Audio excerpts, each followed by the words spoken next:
बिस्मिल्लाहिर्रहमानिर्रहीम, अस्सलाम वालेकुम। मैं हुसैन इकबाल हूँ, हमारे यूट्यूब चैनल देख रहे हैं। मेरे साथ हैं इब्राहिम अब्बासी साहब।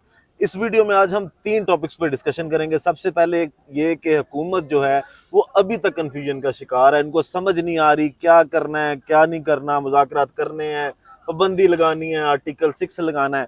एक तो ये टॉपिक डिस्कस करेंगे। उसके अलावा सुप्रीम कोर्ट में आज 14 माह के बाद जो एक बड़ा केस था उसके अंदर क्या कुछ हुआ, क्यों आज उसकी समाअत मुकम्मल नहीं हो सकी, आज समाअत उसकी हुई क्यों नहीं।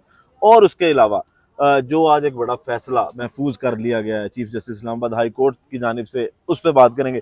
सबसे पहले इब्राहिम, आज आपने एक तो प्रेस कॉन्फ्रेंस सुनी होगी मुसद्दिक मलिक साहब की। उसमें उन्होंने प्रेस कॉन्फ्रेंस में मुज़ाकरात की पेशकश की कि आओ बैठो बात करो, बर्बाद मत करो, और फिर 1 घंटे बाद मुकर गए। उन्होंने कहा जी मैंने तो, मुझे दिखाया, मैंने कहा है कि मैंने मुज़ाकरात की है। फिर उसके बाद आज इरफान सिद्दीकी साहब, ठीक है, वो क्या कहते हैं, उन्होंने कहा कि जी पेशकश का जो दौर है वो खत्म हो गया, मुज़ाकरात की दावत वाले मामला तब खत्म हो गए हैं, अब अर्जियां डालने का टाइम है तहरीक इंसाफ का। कि जिस तरह ये आर्मी चीफ को अर्जियां डाल रहे हैं उसी तरह मुमकिन तौर पे ये आइंदा आने वाले दिनों में इस मैंडेट चोर फॉर्म 47 की हुकूमत को भी अर्जियां डालेंगे। हमारी तरफ से अब वो पेशकश वाले मामला खत्म हो गए हैं। कैसे देखते हैं इस सारी कन्फ्यूजन को? देखिए, ये कन्फ्यूजन नहीं है। बुनियादी तौर पे मैं जो समझता हूँ ये बुखलाहट है। बुखलाहट इस वजह से है क्योंकि आप पहले उनके वजीर मुसद्दिक मलिक साहब की जानिब से ये कहा गया थी कि हम मुज़ाकरात की दावत देते हैं। उस दिन आपने जितनी प्रेस कॉन्फ्रेंसेस हुई थी उस दिन आपने देखा होगा सारे जो हुकूमती वज़रात थे या इत्तेहादी थे वो बड़े एग्रेसिव मूड में थे। वो उनकी शक्लें बता रही थी कि हालात उनके कंट्रोल से बाहर हो चुके हैं। चीखें थी, चीखें। चीखें, वो आप जिस तरह भी कह सकते हैं, चीखें भी कह सकते हैं आप उनको, वो थी क्योंकि उनको समझ नहीं आ रही थी हमने क्या करना है। दूसरी चीज़ ये है कि जो इरफान सिद्दीकी साहब ने, आपके एक चीज़ ध्यान में रखें, आप इरफान सिद्दीकी साहब जो बात करते हैं ना, वो बुनियादी तौर पर इमरान नवाज शरीफ साहब को रिप्रेजेंट कर रहे होते हैं। वो जी जी। बुनियादी नून लीग के थिंक टैंक को रिप्रेजेंट कर रहे होते हैं। वो ये आजकल बड़े उनके एडवाइज़र हैं, वो इमरान खान तो नवाज शरीफ साहब के पुरानी नून लीग के थिंक पुराने टैंक लोग। को हाँ, कह सकते हैं। तो वो उस वजह से अगर आप देखें तो उन्होंने कहा जी कि हम मशावरत जो है वो हम नहीं करेंगे। इसका मकसद ये है कि देखें मशावरत किससे की जाती है, जो अगला बंदा आप विलिंग हो कि मैंने आपके साथ मशावरत करनी है। ये पहले इन्होंने ये हुकूमत मानेगी इस चीज़ को कि जब पहले भी इन्होंने पाकिस्तान तहरीक इंसाफ को अप्रोच करने की कोशिश की, उनकी तरफ से कहा गया कि हम वैसे फार्म 47 वाली गवर्नमेंट को मानते ही नहीं है, नहीं मानते, हम नहीं आपके करेंगे मुज़ाकरात। हम आपके साथ मुज़ाकरात नहीं करेंगे। और इमरान खान साहब ने ये कहा कि मुज़ाकरात हम उन लोगों से साथ करेंगे जिनके पास ताकत है।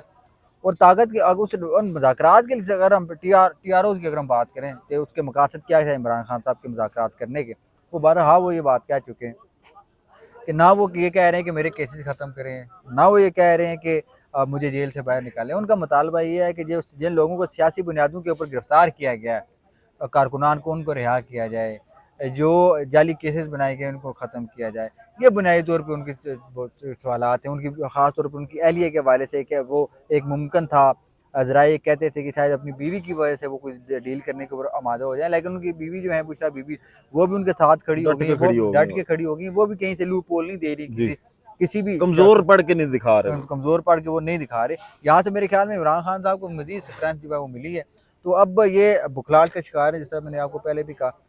बहुत सारी ज़राए तो ये कहते हैं कि वो ताकतवर जो लोग हैं उन्होंने इमरान खान साहब से माफ़ी मांगी है, क्योंकि जो बड़ी ताकतें कुछ सीनियर सहाफ़ी जो हैं जी वो जी। ये क्लेम कर रहे हैं कि जो बड़ी ताकतें हैं वो मैं जिसमें वीलॉग कर चुका हूँ उस पे भी। बिल्कुल वो ये कह रहे हैं कि आपने जो उनके साथ किया है, इद्दत केस पे माफी मांगी गई है। एक केस के ऊपर माफ़ी मांगी खान गई है साहब से उसके अंदर। बाकायदा माफी और शरायत जिन पे बातचीत हो रही है, और 3 रुकनी कमेटी जो कर रही है बात इस इमरान खान साहब के साथ, उसमें सारी शरायत खान साहब की हैं। सिर्फ 1-2 पे खान साहब के साथ गोटी फंसी हुई है। ये पूरी डिटेल में उस दिन हुई थी। और उसी खबर के बाद वो जो चीखें थी ना, जो आप कह रहे थे प्रेस कॉन्फ्रेंस एग्रेसिव, उस दिन आपने देखा होगा कि तमाम जितना मीडिया था ना, उस पर एक ही टॉपिक था कि क्या इस्टेब्लिशमेंट और तहरीक इंसाफ के दरमियान दूरियां खत्म हो रही हैं। तो वो चीज इनकी बुखलाहट का देखें बेसिकली वो वजह। चीज़ भी है, दूसरी चीज़ है ना, गारंटी नहीं है।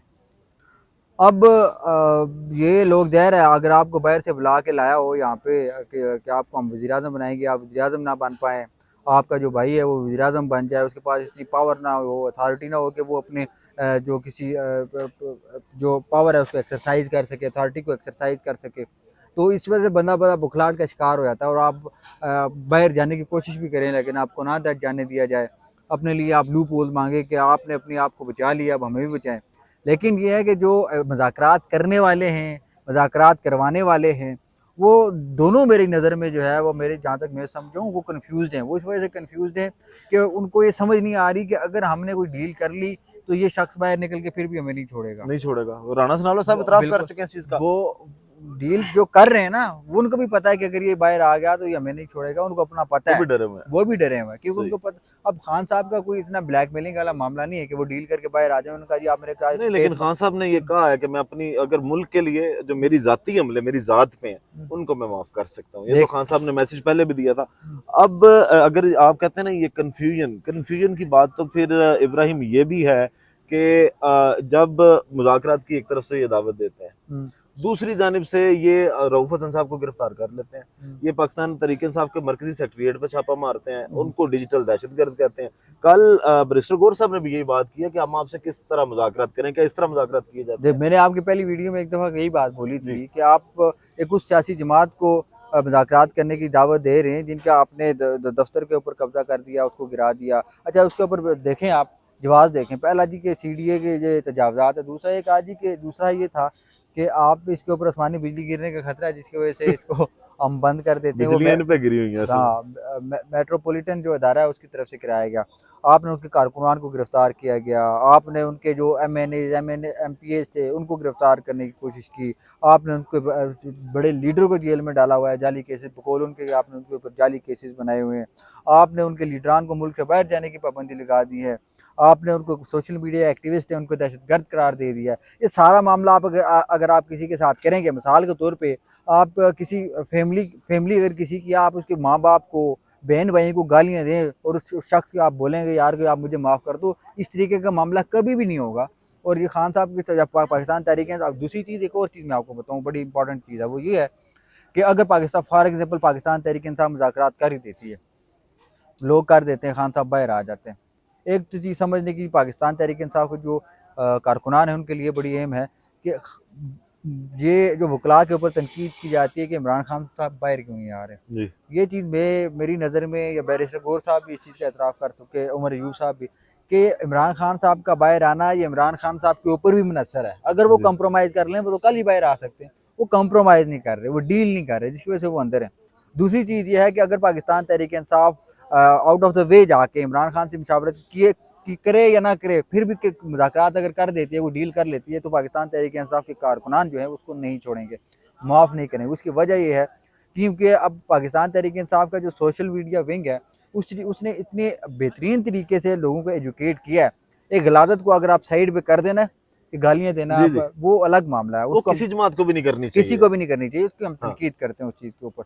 अगर आप उसको दूसरी तरीके से आप देखें कि आप एक आम रेहड़ीबान को, एक मोची को, एक बार्बर को, सबको पता है, एक बुजुर्ग को पता है जो देहात में बैठा हुआ है कि पाकिस्तान की मईशत कैसे चलती है, क्या क्या चीज़ें बड़ी अहम फॉर्म होती हैं। 45 क्या होता फॉर्म है, फोर्टी 47 क्या होता फॉर्म है, फोर्टी बच्चे-बच्चे को पता है। बिल्कुल। सबसे पहले इमरान खान साहब ने एजुकेट करना शुरू जी। किया पाकिस्तान की इस अवाम को कि करप्शन क्या चीज़ होती है। फिर उस शख्स ने आके आपको ये बताया कि पाकिस्तान की फॉरेन पॉलिसी कैसे बनाई जाती है। फिर उस शख्स ने आपको ये बताया कि पाकिस्तान के अंदर से दहशतगर्दी कैसे ख़त्म की जा सकती है। फिर उसने आपको पाकिस्तान की अवाम को ये बताया कि पाकिस्तान की अपनी मईशत की बेहतर बनाने के लिए कैसे कौन-कौन से इक़दामात करने चाहिए। फिर उस शख्स ने आके पाकिस्तान की अवाम को ये बताया कि फॉर्म 47 क्या होता है, फॉर्म 45 क्या होता है, फॉर्म 48 क्या होता है। फिर उस शख्स ने आके पाकिस्तान की अवाम को ये बताया कि किस इदारे इलेक्शन कमीशन का क्या काम है, नैब का क्या काम है, सुप्रीम कोर्ट का क्या काम है, पुलिस का क्या काम है, FIA का क्या काम है, जितने अदारे हैं उनका बुनियादी काम क्या है। पाकिस्तान के उस बड़ी अहम क्या बात जो उन्होंने बताई अवाम के सामने रखी कि पाकिस्तान के साथ, पाकिस्तान के किन किन ममालिक के साथ ताल्लुकात अच्छे होंगे तो क्या फ़ायदा होगा, किन के साथ बुरे होंगे क्या नुकसानात होगा, पाकिस्तान की एक इंडिपेंडेंट फॉरेन पॉलिसी से पाकिस्तान को मुस्तकबिल में क्या फ़ायदे हो सकते हैं। ये सारी एक चीज़ें मेरी नज़र में उनको क्रेडिट जाता है। किसी को गाली देना, चोर डाकू कहना, हम उसको कभी भी उसके पीछे साथ खड़े नहीं होंगे, क्योंकि मेरी अपनी जो ज़ाती राय है, क्योंकि आप जब तक किसी को प्रूव नहीं करते कि वो डाकू है, अदालत उसको जी। नहीं कहती, तो फिर आप उसको नहीं कह सकते कि वो शख्स डाकू है। लेकिन अलबत्ता जिस जो पॉलिटिकली या एजुकेशन के हवाले से अगर आप देखें तो इमरान खान साहब को इस मुतालिक जो है वो क्रेडिट जाता है। क्रेडिट जाता है। अच्छा, इस पे मैं आपको एक दिलचस्प वाक़या सुनाता हूँ। जब साफ़ी नहीं मिलता था खान साहब को जाके बनी गाला में, तो उन मुलाकातों में एक में मैं भी चला गया, तो खान साहब से एक साफ़ी ने सवाल किया वहाँ पे कि आपकी वही जो खान साहब पे तनकीद हमेशा की जाती थी कि एक ही तकरीर आप करते हैं जहाँ पे भी करते हैं कि ये इन्होंने गलत किया, ये चोर हैं, ये डाकू हैं, तो क्या आपको लगता नहीं है कि अवाम बोर हो जाती है इस चीज से? तो खान साहब ने उस पर बड़ा दिलचस्प जवाब दिया ना, उन्होंने कहा मैंने ये बच्चे बच्चे को इतना रटवा देना ना कि जो इन्होंने मुल्क के साथ चोरियां की हैं या जो मुल्क पे डाके डाले हैं, हर छोटे से छोटे बच्चे के ज़हन में मैंने ये चीज डाल देनी है कि ये लोग मुल्क के साथ मुखलिस नहीं है। और अब वो वाकई हो रहा है। हाँ देखिए, तकरीबन बच्चा वो जो शायद इन चीजों को इतना नहीं जानता, जब हम उस उम्र में थे हमें शायद पता भी नहीं था इन चीजों का, उनको भी अब पता है कि मुल्क के साथ जो जुल्म हुआ है इस 70 साल के अंदर वो किसने किया। देखिए ये बड़ी इंपॉर्टेंट, आप जिस तरह बात करें ना खान साहब इस तरह की क्यों करते हैं। जो पाकिस्तान, आप जो कम्युनिकेशन थ्योरीज है ना, अगर आप उनको देखें तो उसके अंदर ये चीज़ है, एक थ्योरी है, अब उसका मुझे नाम नहीं आता, लेकिन बार बार किसी एक चीज़ को ट्रिगर करने से ना सुनने वाला, देखने वाला या फिर पढ़ने वाला जो होता है ना, उसका एक माइंडसेट बनता है, उसका नज़रिया बनता है, वो उसकी जो सोच की डायरेक्शन है सोच वो उधर चली जाती है। सोच उधर चली जाती है। क्योंकि वो कहते हैं कि झूठ भी अगर बार बार बोला जाए तो वो सच लगना महसूस होना शुरू हो जाता है। इस वजह से इमरान खान साहब की ये चीज़ को मैं अप्रिशिएट करूँगा, क्योंकि वो पढ़े लिखे शख्स और दूसरे शख्स में यही फ़र्क होता है। जो पढ़ा लिखा शख्स होता है वो तारीख को देखकर पढ़े लिखे एक नए तरीके के साथ उसको अपने पूरे प्लान को एग्जीक्यूट करता है, जिसका उसको पॉजिटिव रिजल्ट मिलता है। खान साहब भी उसी तरह की कार्रवाई डालते हैं जिसका फ़ायदा उनको होता है, और वो बार बार बयानियां तो बेचना आता है खान साहब को, क्राउड पुलर भी हैं, बयानियां भी अच्छा बयानिया देखें, बयानिया एक बात कर, एक खिताब करने से बयानिया नहीं बनता। बयानिया बनता है आप बार बार किसी चीज़ को रिपीट करेंगे ताकि जो सुनने वाला होगा उसको उस चीज़ का एहसास होना, उसको सच समझ लगना शुरू हो जाए कि ये बात बिल्कुल दुरुस्त है। और इस चीज़ का खान साहब को क्रेडिट जाता है, बहुत अच्छे स्पीचर हैं, स्पीच बहुत अच्छी कर लेते हैं, बहुत अच्छे क्राउड पुलर आपने बोला वो है, पर्सनैलिटी बहुत अच्छी है, स्टार रहे हैं स्टार शुरू से, उनको बिल्कुल पता है लाइमलाइट में कैसे रहते बिल्कुल हैं, कैसे लोगों को डील करते हैं, जो लोगों के अंदर, लोगों के दिल में जगह कैसे बनाई जाती है, वो एक स्टार है। बिल्कुल। उसकी वजह से भी उनका काफी अच्छा। अब आगे चलते हैं। आज काजी साहब की अदालत में वो अरशद शरीफ शहीद साहब का जो कत्ल केस था वो आज बिल आखिर कीनिया से उनको इंसाफ मिल चुका है। पाकिस्तान की अदालतें अभी भी सोच रही है कि हमने क्या करना है। आज क्या मामला हुआ? केस था आज सुबह 9 बजे समाअत थी उसकी। देखें वो केस था जिस वक्त आज केस लगा, जो सुप्रीम कोर्ट के रिपोर्टर हैं वो ये बताते हैं कि जिस वक्त जस्टिस मंसूर अली शाह साहब आगे बैठे तो उन्होंने जो देखा कि ये केस लगा हुआ है वो खुद हैरान हुए। उन्होंने कहा ये कैसे हो गया, ये तो जजेस कमेटी में भी नहीं था। सही। अब देखते हैं कि वो आगे इसका आगे क्या रिएक्शन क्या देते हैं। फिर अलबत्ता ये है कि उन्होंने कहा कि इस मामले को हम जो है लार्जर बेंच बनेगा इसके ऊपर 3 रुकनी कमेटी को दोबारा भेज दीजिए फाइल कि वो इसके ऊपर फैसला करे कि ये कौन कितनी रुकनी बेंच सुनेगा, क्या करेगा। ये तो अब एडमिनिस्ट्रेटिव साइड पे मेरे ख्याल में वो चला गया, क्योंकि जजेज ने अब डिसाइड करना है कि किस किस बेंच के साथ, किस बेंच के अंदर लगेगा, कितनी रुकनी वो बेंच होगा। ठीक। इस मामले को अगर आप साइड पे रखें, उसकी वजह ये है कि ये अब एक किस्म का इसमें कोई डेवलपमेंट मेरे ख्याल में नहीं हुई। अलबत्ता मेन चीज़ जो है ना वो बात करने की वो ये है, आपको याद होगा जिस वक्त प्रैक्टिस एंड प्रोसीजर बिल आया इस्लामाबाद सुप्रीम कोर्ट ने उसको जो है वो सेट असाइड कर दिया, कलअदम करार दिया, फिर उसके अंदर रिवीजन पिटीशन में गई गवर्नमेंट।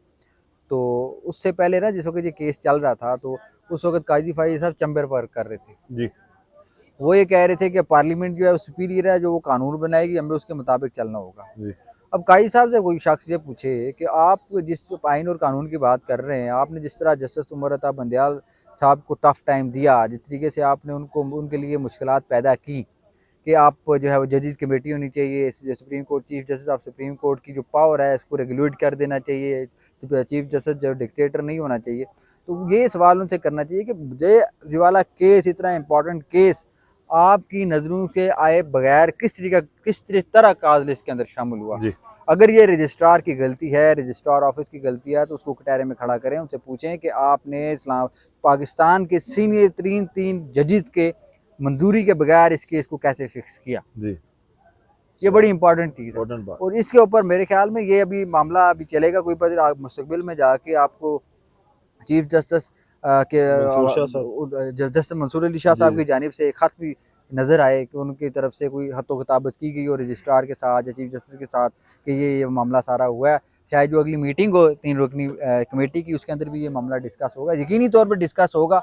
अब इसके जो मंसूर अली शाह इसको किस तरह मनतकी इंतजाम तक पहुँचाते हैं, ये बड़ा इंपॉर्टेंट होगा। अगर वो इस मामले को लेकर चले जाते हैं कि आखिर तक इसको जो गलती है उसका तयन कर लेते हैं, मंसूर अली शाह साहब जो है वो चीफ जस्टिस साहब को इस मामले में आगाह करते हैं, तो उसके ऊपर देखते हैं चीफ जस्टिस साहब क्या रिएक्शन देते हैं। अलबत्ता जो काम जो मुश्किलात उन्होंने पैदा की थी जस्टिस उमर अता बंदयाल के रास्ते में, जिनका उनको एतराज़ करते थे, आज वही गलतियाँ मेरे ख्याल में काजी साहब भी कर रहे हैं। ठीक है। अच्छा, अब आज आखिर में इब्राहिम साहब जो एक फैसला महफूज किया है इस्लामाबाद के जो चीफ जस्टिस हैं हाई कोर्ट के, जस्टिस आमिर फारूक साहब ने, इलेक्शन ट्रिब्यूनल वाले मामले, बड़ा सेंसिटिव मामला है और बड़ा अहम मामला है आजकल जो सारे मामला चल रहे हैं, क्योंकि इलेक्शन पूरा जो है वो इलेक्शन ट्रिब्यूनल के सर पे खड़ा हुआ है, इसी मामले पे खड़ा।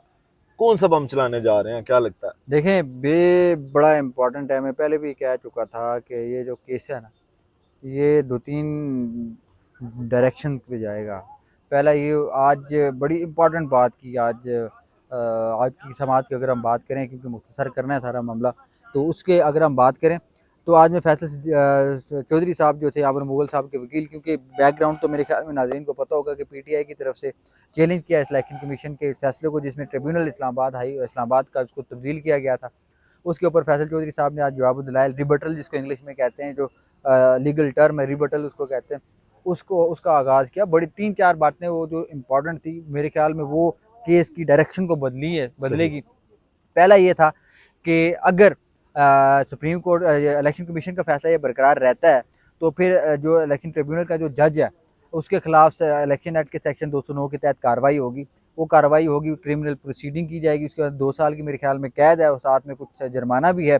तो इसमें ये उस जो इलेक्शन एक्ट है सेक्शन 140 का क्लॉज 1 है, उसके तहत अगर कोई प्रिजाइडिंग अफसर इलेक्शन ड्यूटी के दरमियान कोई बेदयानती करता है, अपनी कानूनी कार्रवाई या कानूनी तकाज़े पूरे नहीं करता, इंसाफ फराहम नहीं करता, तो उसके खिलाफ ये कार्रवाई होती है। तो फैसल चौधरी साहब की तरफ से बताया गया कि अगर ये फैसला बरकरार रहता है तो फिर इनके खिलाफ कार्रवाई हो सकेगी।